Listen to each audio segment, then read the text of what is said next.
Hello and welcome back to Rebellious Menstruation. I've noticed recently that some of the companies that I use, for example Dr. Bronner's and the Dirt Factory, use palm oil and generally get attacked for this. Particularly online, I've noticed, probably on Instagram because that's the social media that I use or that I look at, I suppose, where I follow Dr. Bronner's.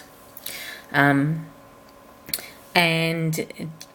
this kind of interests me as there always is an automatic assumption of ethical companies using perceived unethical products rather than the product being ethically sourced itself, which of course usually leads to the product producer having to explain that they ethically source the product that they're using, in this case palm oil.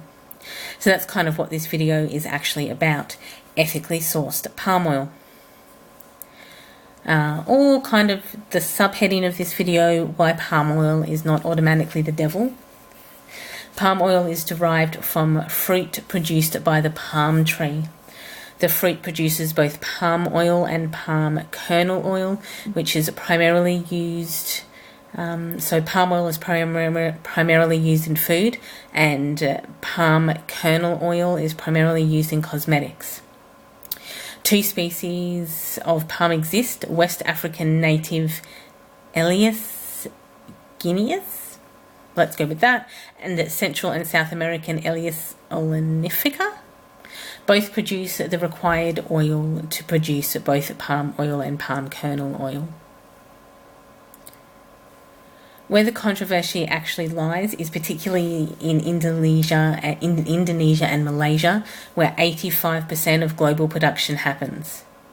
Yet, it is the main instigation in Indonesia and Malaysia for the deforestation and habitat destruction in the equatorial region in these countries.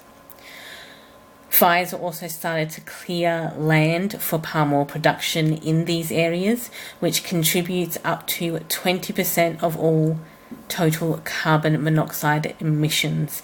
And due to the destruction of rainforest globally, which obviously rainforest globally reduces the amount of carbon monoxide because they are the lungs of the planet, but if you're burning them down, that contributes to carbon emissions and also reduces the amount of trees, withdrawing that from the atmosphere.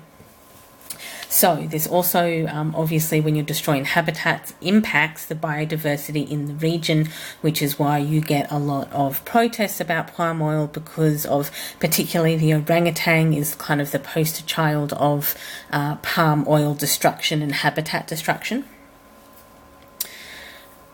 which is perfectly fine because their habitat is being destroyed and they are dying and they are kind of cute. So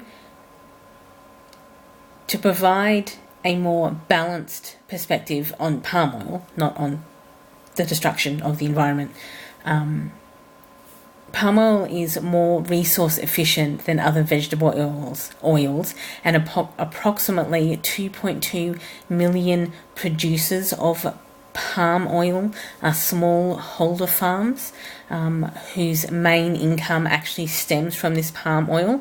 So they're smallholder producers, they're not conglomerates, and so they're tiny producers whose sole life and family's income and welfare depends on the income from the palm oil. While there are organisations attempting to produce sustainable palm oil, like RSPO, they are usually focused primarily on Indonesia and Malaysia issues and production. So they actually focus on the issues with production rather than looking at worldwide options. And to be fair, because, as I've mentioned before, 85% of the world palm oil production comes from Indonesia and Malaysia, that's where they focus. But of course, 85% of it comes from Malaysia and Indonesia, because they destroyed a lot of rainforest to have those palm oil plants there in the first place, because there was a demand for it. So it's kind of a cycle of capitalism. Not that capitalism is really a cycle, but it kind of feeds into itself. So the boycott of unsustainable palm oil is completely justified in this case.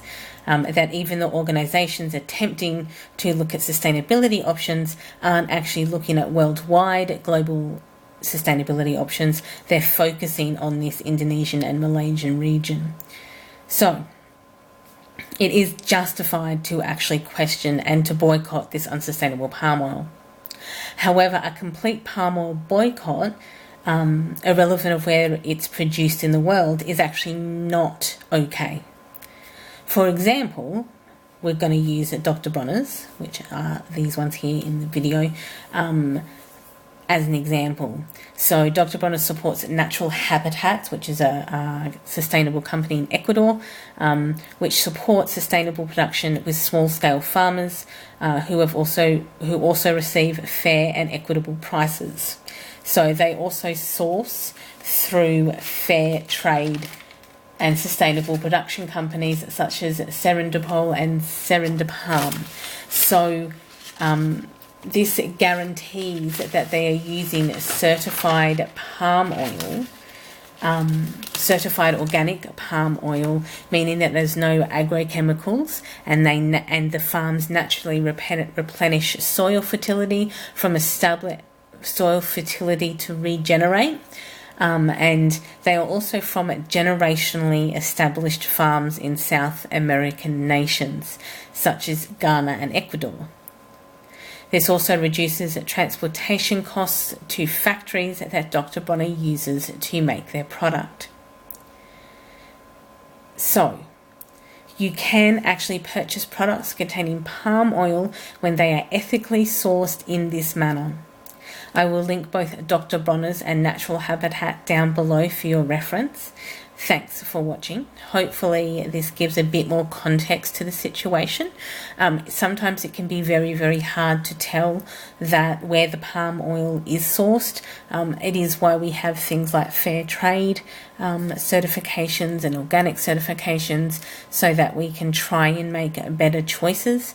But not all, obviously, as I mentioned, companies before, like the RSPO, necessarily have everyone's best interest at heart. So I will link all that below. Thanks for watching. Enjoy your morning, evening or afternoon, depending on where you are in the day. And I, of course, will catch up with you all in the next video. Bye, everyone.